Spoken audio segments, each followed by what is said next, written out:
गर्मी में गरीब बहू का घास और मिट्टी का जुगाड़ू ससुराल। अच्छा है कि तू सहेली से देवरानी बनकर आ रही है। हाँ, मुझे भी यकीन नहीं हो रहा, हम दोनों ने पहले से ही सोचा था कि एक ही घर में शादी करेंगे। वही तो, जब इतनी गहरी दोस्ती है तो हम कैसे अलग हो सकते हैं।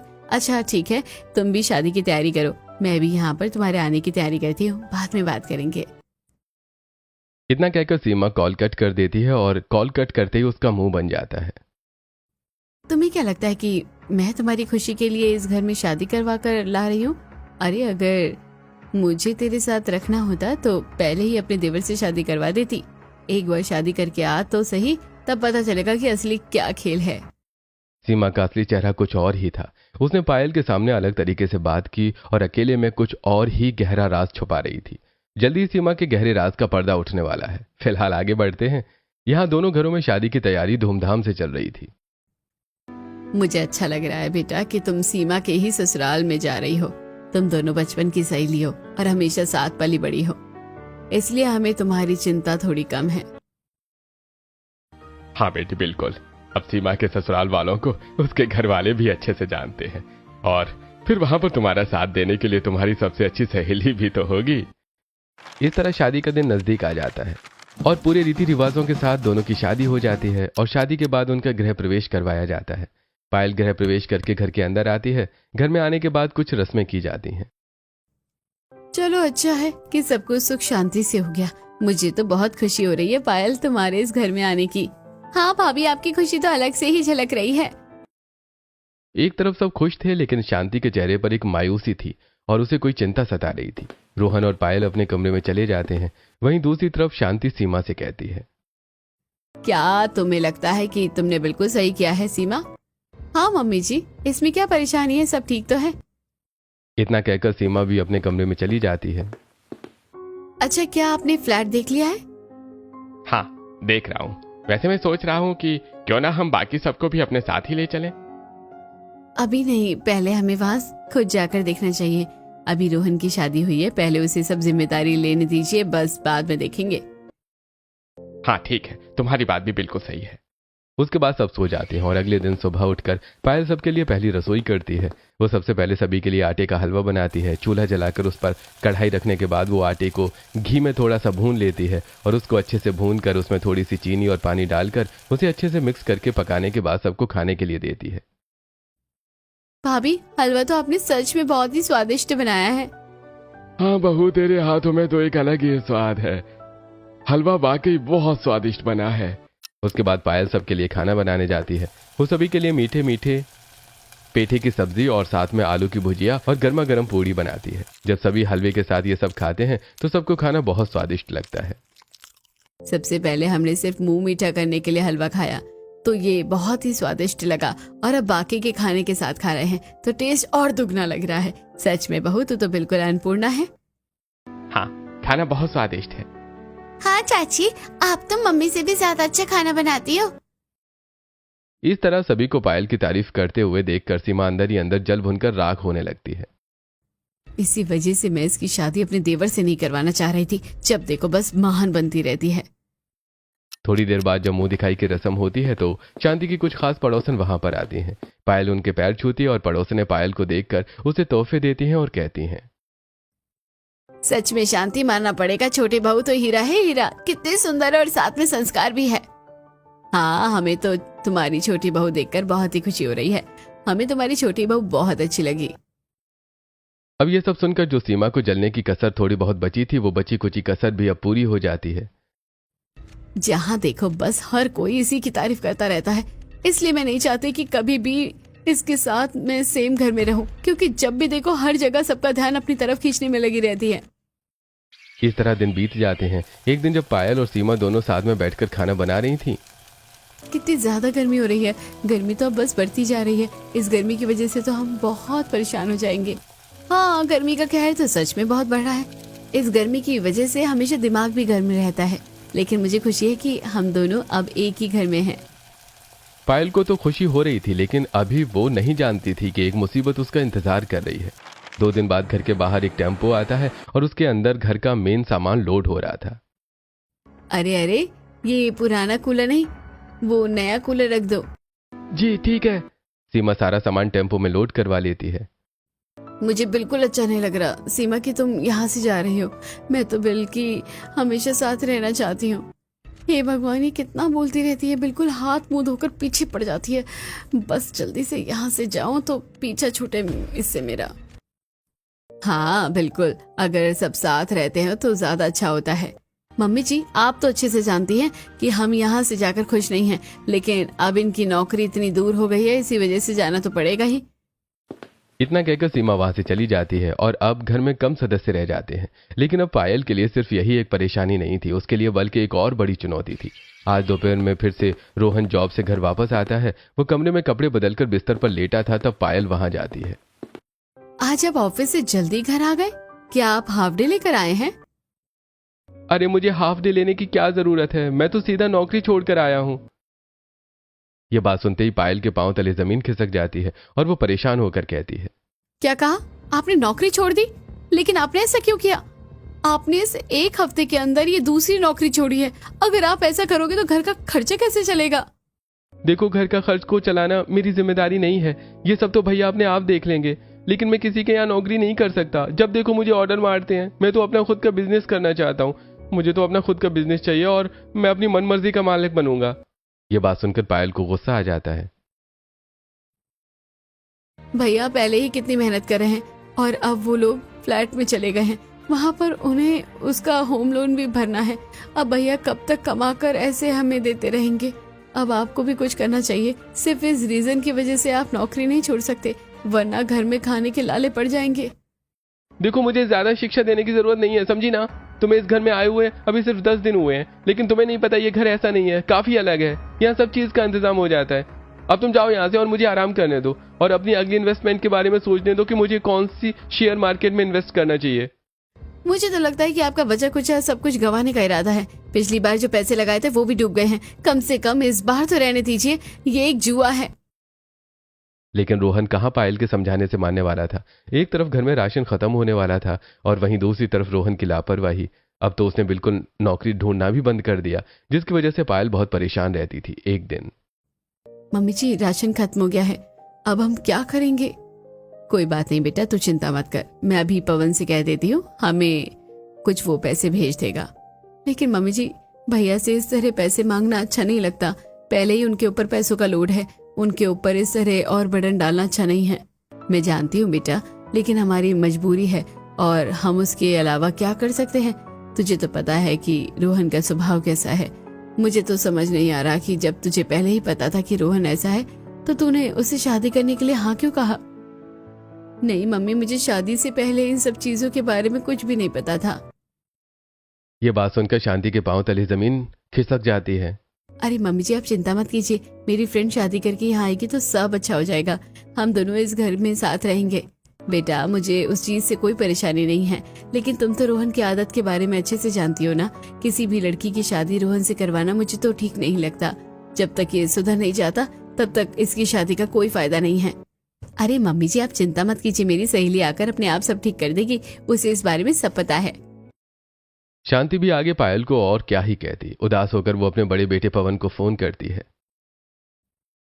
माफ करना बेटा, तुम्हारे वहां जाने के बाद भी मैं अभी तुमसे पैसे मांग रही हूँ, लेकिन तुझे तो पता ही है रोहन कैसा है। उसने फिर से नौकरी छोड़ दी है। इस रोहन का तो मुझे कुछ समझ ही नहीं आता मम्मी। पता नहीं कब समझेगा। अब तो इसकी शादी हो गई है, शादी के बाद तो इसे समझ जाना चाहिए। जब देखो बस इसी शॉर्ट ट्रिक में लगा रहता है कि इसे जल्दी अमीर होना है और किसी के नीचे काम नहीं करना है। ये कहीं का कोई राजकुमार है ना। बाकी आप चिंता मत करो, मैं राशन भिजवा दूंगा। इस चीज के लिए कभी भी आपको चिंता करने की जरूरत नहीं है, आखिर आप मेरा परिवार है। शांति का बड़ा बेटा पवन बहुत ही लायक था और वहीं दूसरी तरफ उसका छोटा बेटा रोहन बिल्कुल नालायक था। आज पवन राशन की दुकान से कुछ राशन घर पहुंचा देता है, लेकिन पायल को यह भी बिल्कुल भी अच्छा नहीं लग रहा था। इसलिए उसने ऑनलाइन काफी सारी कंपनी में अपना रेज्यूमे सेंड किया। दूसरी तरफ घर में इतनी गर्मी, सीमा अपने साथ सारा सामान ले गई थी और घर में सिर्फ अब एक कूलर ही बचा था, इसलिए सब साथ में सोते थे। आजकल ये कूलर की हवा भी फेल होने लगी है। सच में यहां तक बिल्कुल हवा ही नहीं आ रही है। अरे तो भैया को बोल दो ना कि हमें नया कूलर लाकर दे देंगे। अब क्या जिंदगी भर बुढ़ापे तक का तेरा ठेका वही लेता रहेगा? तुझे शर्म नहीं आती? तुझे भी तो कुछ कर लेना चाहिए। तो क्या हो गया? हम सब एक परिवार हैं, और अभी जो आप मुझे बेवजह डांटते रहते हैं, देखना एक दिन जब मैं बहुत अमीर हो जाऊंगा तब आप सब मुझे सैल्यूट करोगे। रोहन की ऐसी हरकतें देखकर पायल को तो बहुत गुस्सा आता था, इसलिए उसने फैसला कर लिया था कि वो नौकरी करेगी। अगले दिन शांति को वो बताती है, मम्मी जी, मुझे कंपनी ने कांटेक्ट किया है और मुझे इंटरव्यू के लिए बुलाया है, तो मैं आपसे पूछना चाहती हूँ क्या मैं नौकरी कर सकती हूँ? बेटा, तुझे इतना परेशान होने की जरूरत नहीं है, अभी तेरी नई नई शादी हुई है और तू आते ही काम करेगी। अब मम्मी जी, रोहन जी तो काम नहीं कर रहे, तो किसी न किसी को तो करना होगा। इन्होंने किसी से पैसे उधार लिए हैं, कल उस आदमी का भी इनके पास फोन आया था, इसलिए मुझे लगता है कि किसी एक को तो काम करना जरूरी ही है। शांति को भी मजबूरन न चाहते हुए भी हाँ करना पड़ता है, और अब पायल इंटरव्यू के लिए जाती है। देखिए, आपकी नॉलेज तो बहुत अच्छी है, यानी आपने पहले 1 साल कंपनी में काम किया, लेकिन उसके बाद गैप क्यों आ गया? दरअसल उसके बाद मेरी शादी फिक्स हो गई थी और कुछ समय के लिए मुझे जॉब से गैप लेने को बोल दिया गया। ठीक है, तो कल से आप यहाँ पर ज्वाइन कर सकती हैं। Thank you so much sir. इस तरह पायल को जॉब मिल जाती है और वो खुशी खुशी घर आती है। जब ये बात सबको पता चलती है तो सब खुश होने के बजाय थोड़ा दुखी होते हैं। क्या बात है, आप सब इतना परेशान क्यों हैं? क्योंकि हमारे नालायक आवारा बेटे की वजह से तुम्हें नौकरी पर जाना पड़ रहा है। बहू, मुझे बिल्कुल भी अच्छा नहीं लग रहा। कोई बात नहीं पापा जी, मुझे पूरा यकीन है कि एक दिन उन्हें सब समझ आएगा, लेकिन तब तक हमें भी तो कुछ करना चाहिए। वहीं गर्मी से सबकी हालत खराब थी, और निधि जब पानी पीती है तो एक तो पहले घर में फ्रिज था, सीमा भाभी फ्रिज भी ले गई, अब तो ठंडा पानी भी नहीं मिलता। तुझे कहा तो था बर्फ खरीद कर ले आ, माँ लाती तो तब जब पैसे होते। सबको परेशान देखकर पायल एक जुगाड़ करती है। वो रसोई के पास वाला एरिया, वहां की मिट्टी को अच्छे से खोद देती है। पायल ने निधि को घास लेने भेजा था, और निधि जब घास लाती है तब पायल वहां पर बहुत सारी घास रखकर उसमें पानी डाल देती है। फिर वो मटके पर गीला कपड़ा लगाकर उस मटके को उसके अंदर रख देती है। थोड़ी देर बाद पानी ठंडा हो जाता है। भाभी, आपने कितना अच्छा जुगाड़ किया है। हाँ, पानी बिल्कुल ठंडा हो गया। अब इस तरह पायल जॉब करना शुरू कर देती है, लेकिन इतनी गर्मी में सुबह घर का काम करके जाने के बाद और ऑफिस से पूरा काम करके घर आकर काम करने में पायल की हालत खराब हो रही थी। इसीलिए रमेश, शांति और निधि सब उसकी मदद करते हैं। जब अगले दिन पायल ऑफिस से घर वापस आ रही थी तो बाप रे, कितनी ज्यादा गर्मी है। इतनी गर्मी में तो पूरा सिर घूमने लग गया है। पायल घर आती है तो देखती है कि निधि आटा गूंथ रही थी और शांति और रमेश दोनों मिलकर सब्जी काट रहे थे। मम्मी जी, पापा जी, आप दोनों को इस तरह परेशान होने की कोई जरूरत नहीं है। मैंने कितनी बार कहा है कि ये काम मैं खुद कर लूंगी। क्यों बेटा, अगर हम मदद कर देंगे तो कुछ गलत हो जाएगा? नहीं ना, तू इतनी मेहनत से बाहर से काम करके आती है, तो क्या हम तेरे लिए इतना भी नहीं कर सकते? हाँ बहू, चिंता मत करो, हम खाना अच्छा बनाएंगे। हाँ, तुम्हारे जितना स्वादिष्ट नहीं बना पाएंगे, लेकिन खाने लायक तो बन जाएगा। हाँ भाभी, अब जल्दी से नहा लीजिए, फिर हम साथ बैठकर खाना खाएंगे। अपने ससुराल वालों का इतना प्यार देखकर पायल बहुत खुश होती है। उसके बाद वो नहाने जाती है, लेकिन पानी बिल्कुल ठंडा नहीं था, बल्कि गर्म था। वो बाहर आती है तो देखती है कि रमेश जब गर्मी में चूल्हे के सामने बैठा था तो उसे घबराहट, बेचैनी होने लगती है और चक्कर आ जाते हैं।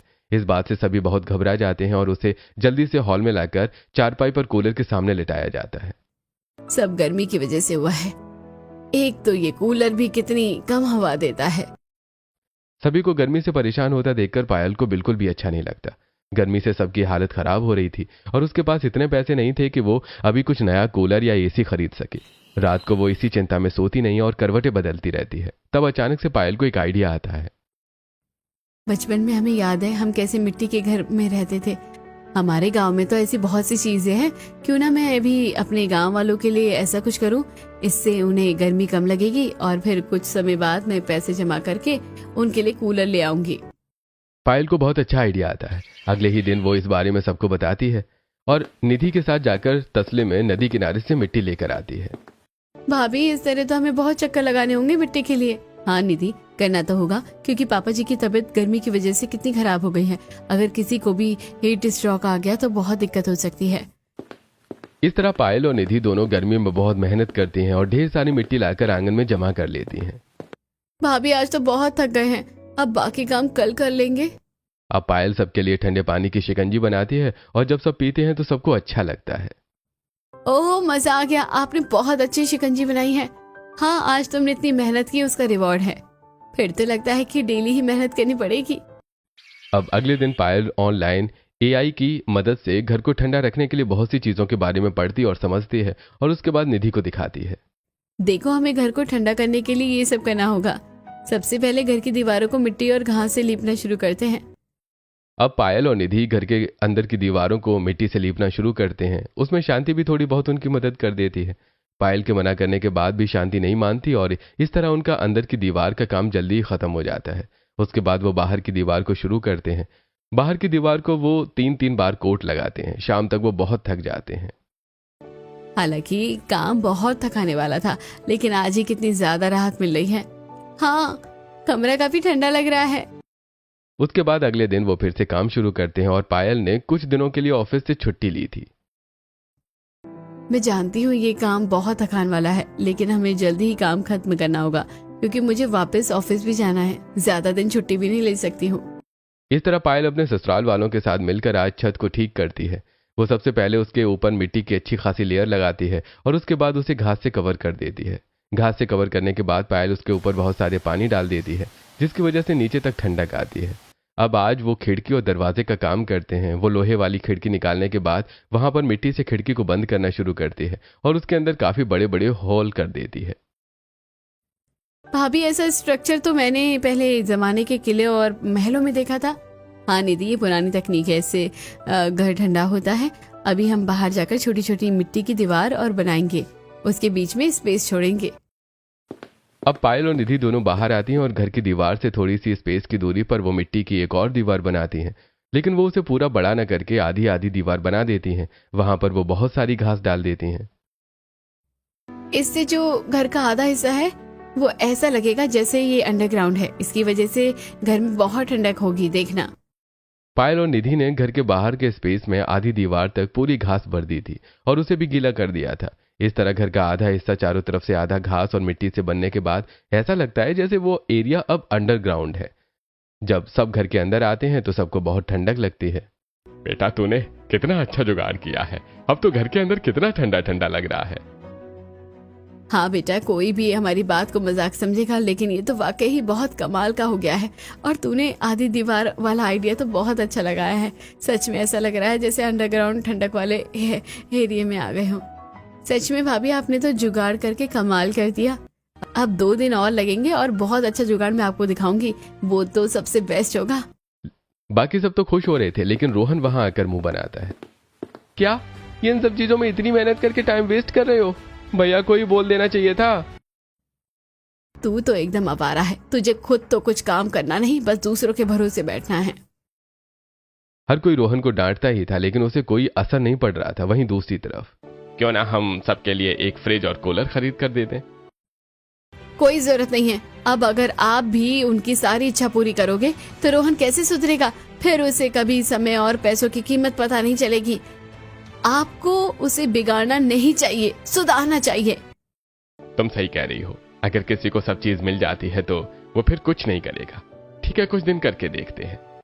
सीमा ने जलन में ऐसा कहा था और पवन ने रोहन की भलाई के लिए। वहीं दूसरी तरफ आज पायल घर के बाहर की तरफ मिट्टी से दीवारें और ऊपर घास और डंडे से छत तैयार कर देती है, लेकिन साथ में उसके आगे बहुत बड़ा सा छज्जा निकाल देती है।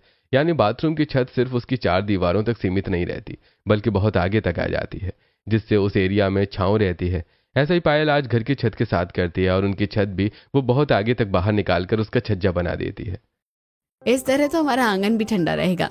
अब पायल पूरे आंगन में अच्छे से घास डाल देती है और वहां पर घास उगा देती है। मम्मी जी, जब पूरे आंगन में घास उग जाएगी तो हम ये ऊपर से डाली हुई घास को हटा देंगे। उसके बाद पायल एक लकड़ी का रेक्टेंगल बॉर्डर बनाती है और उसके बीच में बहुत सारी घास से उसे कवर कर देती है। उसमें वो मजबूत रस्सी बांधने के बाद घास को अच्छे से फिक्स करती है। साथ में नीचे उसके 4 पैर बनाकर घास की चारपाई बना देती है। इस तरह पायल मेहनत से सारा काम कर रही थी। एक दिन में ये सारा काम खत्म हो जाता है और अगले दिन वो बाथरूम के बाहर वाली छत की छांव गड्ढा खोद कर इसमें ईंटों से एक छोटा सा गोला बनाकर स्विमिंग पूल बना देती है और वहां पर पर्दा लगा देती है। अब आपका ठंडा घर और ठंडा बाथरूम तैयार हो गया है। ये सब देखकर सब बहुत खुश होते हैं। उसके बाद पायल निधि के साथ मिलकर मिट्टी का एक ठंडा फ्रिज बनाती है। वो मिट्टी का बना हुआ ढांचा रख देती है और उसके ऊपर घास को रख देती है। अब उसके अंदर मिट्टी के बर्तन में खाना रख देती है। खाना भी काफी देर तक ठंडा रहता है। वहीं दूसरी तरफ घर के बाहर जो आंगन में उसने शेड बढ़ाकर छांव बनाई थी, उसमें वो अपना चूल्हा लगा देती है ताकि घर के अंदर गर्मी ना हो। वो काफी मेहनत से अपना मिट्टी का चूल्हा बनाती है। सच में कोई तो ऐसे ही कहता है, लेकिन मैं सच कहती हूँ कि मेरी छोटी बहू लाखों में एक है। बहू, तूने सच में साबित कर दिया कि जहां चाह होती है वहां राह होती है। इस तरह सब बहुत खुश होते हैं और अब वो गर्मी में ठंडे घर में रहते हैं। वहीं दूसरी तरफ रोहन की आदत नहीं सुधर रही थी। उसने फिर से पैसे इन्वेस्ट किए और फिर से उसे लॉस हुआ। अरे यार, ये फिर से सारे पैसे हार गया मैं तो। इस तरह दिन गुजर रहे थे और कुछ दिन बाद पायल बहुत सारी लकड़ी, घास और मिट्टी लाती है और उन सभी को इकट्ठा करने के बाद उसका कूलर की तरह ढांचा तैयार कर देती है। अब वो निधि के साथ कबाड़ी की दुकान पर जाती है। बहन जी, मोटर बिल्कुल ठीक है, इसे आप चला सकती हैं। ठीक है भैया, आप हमें ये मोटर दे दीजिए। पायल मोटर लेकर घर आ जाती है और उसके अंदर अच्छे से मोटर को फिक्स करवा देती है। पायल ने उसके अंदर बहुत सारी ठंडी घास डाली थी, जिसकी वजह से वो कूलर बेहद ठंडी हवा दे रहा था। अरे आज रात को तो इस कूलर के नीचे सोने में बड़ा मजा आने वाला है। तूने बहुत अच्छा किया बेटा कूलर बनाकर।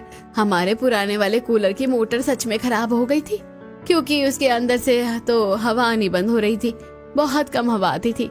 भाभी, आपने तो इतने सारे जुगाड़ करके सच में कमाल कर दिया। इस तरह सब खुश हो रहे थे। जब अगले दिन सीमा और पवन दोनों वहां जाकर ये सब देखते हैं तो उनको भी काफी हैरानी होती है। और पिंकी तो वो छोटा सा स्विमिंग पूल देखकर बहुत खुश हो जाती है। वो उसके अंदर निधि के साथ ठंडे पानी में नहाती है। बुआ, ये तो कितना सुंदर है और अच्छा है। हमारे घर में स्विमिंग पूल भी है। हाँ बेटा, सब कुछ तुम्हारी चाची ने किया है। पवन भी ये सब देखकर हैरान था। बेटा, सब कुछ छोटी बहू ने किया है। वो हमें गर्मी में परेशान देखकर खुद परेशान हो रही थी, इसलिए उसने सिर्फ हमारे लिए इतनी मेहनत की। सच में पायल बहू का कुछ कहना नहीं। अब तो नौकरी भी करती है सिर्फ घर को चलाने के लिए। हमारी छोटी बहू ने कितना कुछ किया है। सब पायल की तारीफ कर रहे थे और सीमा जल भुनकर राख हो रही थी, लेकिन पवन को बुरा लगता है। मम्मी पापा, अगर इतनी कंडीशन खराब थी तो आपको मुझे बताना चाहिए था। बेचारी पायल को भी कितना ज्यादा परेशान होना पड़ा। मैं यहाँ से चला गया, इसका मतलब ये नहीं है कि आप मुझसे बातें छुपाएंगे। नहीं बेटा, हम तो तुझे बताना चाहते थे, लेकिन पायल बहू ने मना किया कि अभी तुझे परेशान नहीं करना चाहिए। तेरे ऊपर भी अभी लोन का और बाकी सब खर्चों का भार है। पायल ने कहा है कि हमें हर परिस्थिति का सामना करना आना चाहिए और हार नहीं माननी चाहिए। सच में बहू के जज्बे को सलाम है। इस तरह सब पायल की तारीफ कर रहे थे। हालांकि घर में अभी कुछ अच्छा भी होने वाला था और साथ में बहुत बुरा भी। कुछ दिन बाद पायल सबको बताती है कि वो मां बनने वाली है, तो इसकी खुशी सबको हो रही थी, लेकिन साथ में रोहन को भी इसकी खुशी थी। हाँ पायल, मुझे बहुत खुशी है। फिर तो मैं अपने बच्चों के लिए और मेहनत करूंगा और जल्दी अमीर होकर उसे बहुत अच्छी जिंदगी दूंगा। मैं तो बस आपसे इतना कहना चाहूंगी कि हम शॉर्टकट की बजाय अगर अच्छे से चले तो हमारी जिंदगी अच्छी हो सकती है, क्योंकि ऐसे में बहुत लॉस हो रहा है। लेकिन रोहन कहाँ समझने वाला था। अगले दिन उसने जिस आदमी से कर्जा लिया था वो आदमी अपने साथ कुछ आदमियों को लेकर वहां आता है। अरे भाई, मेरा पैसा तूने अब तक नहीं दिया। तुझे क्या लगा तू हमारे फोन नहीं उठाएगा तो हम तुझे छोड़ देंगे? अरे नहीं, ऐसा नहीं है। मैं तो बस पैसों का इंतजाम कर रहा था। आप मुझे छोड़ दीजिए। अरे इनके घर से जितना भी सामान है सब उठा लो।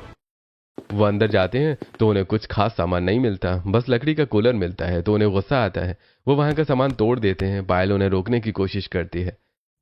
कृपया करके ऐसा मत कीजिए, हमने बहुत मेहनत से इस घर को बनाया है। लेकिन वो आदमी पायल को धक्का मारकर गिरा देते हैं। ऐसा मत समझना कि हम तुझे छोड़ देंगे। तुम्हारे तो घर में भी कुछ ढंग का नहीं है। धमकी देकर आदमी वहां से चला जाता है। लेकिन रोहन को पायल की बड़ी चिंता होती है, तो वो उसे जल्दी से हॉस्पिटल लेकर जाता है। वहां पर पायल की डॉक्टर उसे चेक करती है। अभी तो बच्चा और माँ बिल्कुल ठीक है, लेकिन अगर दोबारा ऐसा कुछ हुआ तो कुछ भी हो सकता है, ध्यान रखिए। ये सब देखकर और ऐसा सुनकर रोहन के मन में डर बैठ जाता है। आज रोहन लाइफ की सिचुएशन को देखकर बहुत सीरियस था और गुमसुम भी। वो किसी से नजरें नहीं मिला पा रहा था कि उसकी वजह से ऐसा हुआ। वहीं दूसरी तरफ पायल भी मायूस थी कि इतनी मेहनत से उसने जो जुगाड़ किए वो सब खराब हो गए। लेकिन पायल के अंदर अलग ही जुनून था। इतनी आसानी से वो कहाँ हार मानने वाली थी। वो उन सबको ठीक करती है। सबसे पहले जो फ्रिज टूट गया था उसे ठीक करती है। बेटा रहने दे, अब क्यों दोबारा मेहनत कर रही है, सब खराब हो गया। तो क्या हुआ मम्मी जी, यही तो जिंदगी है। जो खराब होता है उसी को संवारना होता है, चाहे वो मिट्टी हो या सोना। ये बात रोहन के मन को छू जाती है और वो अब पायल का ऐसा जुनून देखकर उसकी मदद करता है। ये देखकर पायल बहुत खुश होती है। कोई किसी से कुछ नहीं कहता, लेकिन सब एक दूसरे को देखकर फिर से हिम्मत करते हैं और सब कुछ ठीक करते हैं। जो फ्रिज टूटा था उसे ठीक किया जाता है, बाहर जो मिट्टी की दीवार खराब थी उसे दोबारा ठीक करके उसके गैप में घास को डाला जाता है, फिर दोबारा चारपाई को भी ठीक किया जाता है। इस तरह सब कुछ ठीक हो जाता है और इस बार वो नए सिरे से कूलर बनाते हैं। इस बार रोहन ने कूलर बनाने में सबसे बड़ा सहयोग दिया। देखो पायल, तुम्हारी तरह तो अच्छा नहीं बना लेकिन कोशिश की है। ये अच्छा है, बल्कि मुझसे भी बेहतर। इस तरह सब मेहनत करते हैं और फिर से सभी जुगाड़ करके घर को पहले की तरह कर दिया जाता है। जब ये बात पवन को पता चलती है तो ये सब गलत हुआ, हमें आज ही वहां जाना है और सबके लिए हम सामान खरीद कर देंगे। और मैं तो सोच रहा हूं कि उन्हें यहां ले आता हूं, जो भी कर्ज है मैं चुका दूंगा, एक और लोन ले लूंगा। ये बात सुनकर सीमा भड़क जाती है। अब कब तक उनके लिए करेंगे? हमने क्या ठेका लिया है उनका 7 जन्म तक का? उनके लिए हम कुछ नहीं करेंगे, वो खुद से करेंगे। वाह, तुमने बहुत अच्छी बात कही। आज समझ आ रहा है कि तुम भले के लिए नहीं बल्कि तुम्हारे अंदर जहर है, इसलिए तुम मुझे मेरे घर वालों को कुछ भी देने से मना करती थी। लेकिन याद रखना, वो मेरा परिवार है, मैं उन्हें मुसीबत में नहीं छोड़ूंगा। तुमसे अच्छी तो पायल है, जिसने घर के लिए कितनी मेहनत की है। जब देखो हर कोई बस पायल पायल ही करता रहता है। बचपन में भी हर कोई मुझसे ज्यादा उसकी तारीफ करता था।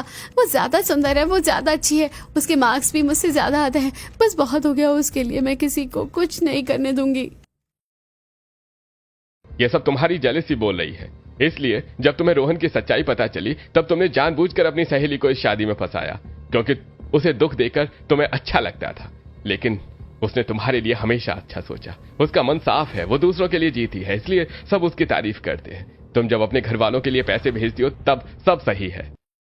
आज के बाद यहां पैसे भेजने हैं तो खुद कमाना, लेकिन मैं अब अपने परिवार के लिए ही सब करूंगा। ये बात सुनकर सीमा हैरान थी। और पायल से चिढ़ना बंद करो। तुम्हें पता है, जब माँ ने पायल से कहा कि रोहन के साथ उसकी शादी गलत हुई, और क्या तुम्हें लगता है कि सीमा कसूरवार है? तब जानती हो पायल ने क्या कहा कि सीमा मेरे साथ गलत कैसे कर सकती है, वो मेरी सहेली है। उसने तो सब मेरे भले के लिए सोचा होगा और हम दोनों का साथ उसे अच्छा लगता है, इसलिए उसने ऐसा सोचा। कुछ गलत हो रहा है तो वो सीमा की गलती नहीं, मेरी किस्मत है। इतना कहकर पवन वहां से चला जाता है और ये सब बातें सीमा की आंखें खोलती हैं। उसे भी बहुत बुरा लगता है। सीमा पवन के पास जाती है। मुझे माफ कर दीजिए, मुझे ऐसा नहीं करना चाहिए था। चलिए हम सब साथ में चलते हैं और इसका सॉल्यूशन निकालते हैं। पवन को खुशी होती है और सब वहां जाते हैं। पायल, सब कुछ खराब हो गया था, तुमने तो फिर से सब ठीक कर दिया। इस बार सबने मेरी मदद की है, रोहन जी ने भी। ये तो हैरानी की बात है। हाँ भैया, लेकिन अब मुझे एहसास हो गया है कि शॉर्ट ट्रिक्स में कुछ नहीं रखा। बिना मेहनत किए कुछ नहीं मिलता। मैंने अब एक जगह नौकरी करना शुरू कर दिया है। चिंता मत कर, तेरा कर्ज उतारने में मैं तेरी मदद करूंगा। और अगर तू ऐसे ही रहा तो मुझे बहुत खुशी होगी। मैं चाहता हूं तू जिंदगी में बहुत तरक्की करे। मैं आप सबके लिए नया कूलर लेकर आऊंगा। नहीं भैया, आज तक आपने मेरे सारे गलत कामों को संवारा है। बड़ी मुश्किल से मुझे अकल आई है। इस बार मुझे खुद सब करने दीजिए। मैं चाहता हूं मेरा बच्चा भी देखे कि उसके पापा मेहनती हैं और अब मैं लापरवाही नहीं करना चाहता। सभी को रोहन की इस बात पर गर्व होता है, वहीं सीमा पायल से। मुझे माफ करना। माफ तो तुम्हें मैं नहीं करूंगी। सीमा डर जाती है, क्योंकि तुम फ्लैट में जाने के बाद हमें भूल गई हो और हमसे मिलने भी नहीं आती। फिर से पायल की अच्छाई देखकर सीमा का दिल पिघल जाता है और अब सबके साथ अच्छे से रहती है। अब पवन और सीमा कुछ दिन के लिए पायल के बनाए हुए जुगाड़ू घर में ही रहते हैं। मानना पड़ेगा, एसी भी फेल है यहाँ के आगे। अंदर भी कितनी ठंडक है और बाहर भी तो अच्छी शेड लगाकर तुमने गांव में स्विमिंग पूल के साथ घास वाली ठंडी चारपाई भी बनाई है। हाँ भाभी, अब तो बाहर भैया ने शेड में भी पंखा लगा दिया है, वहाँ बैठकर अब और अच्छा लगता है। आज शाम को सभी वहां बैठकर स्नैक्स खा रहे और पड़ोसन भी वहां आती हैं। वहां मिट्टी की शेड और घास की चारपाई पर जब सब बैठे होते हैं तो सच में मजा आ गया। मानना पड़ेगा, शांति बहू चुनकर लाई है। हाँ, मेरी दोनों बहुएं कमाल हैं। इस तरह परिवार में सब ठीक हो जाता है और अब परिवार खुशी खुशी अपने बनाए हुए जुगाड़ू ठंडे घर में रहता है, क्योंकि अभी रोहन को पहले बहुत से हिसाब चुकाने थे और अब वो अपनी पत्नी के सपोर्ट से सब कुछ ठीक करता है।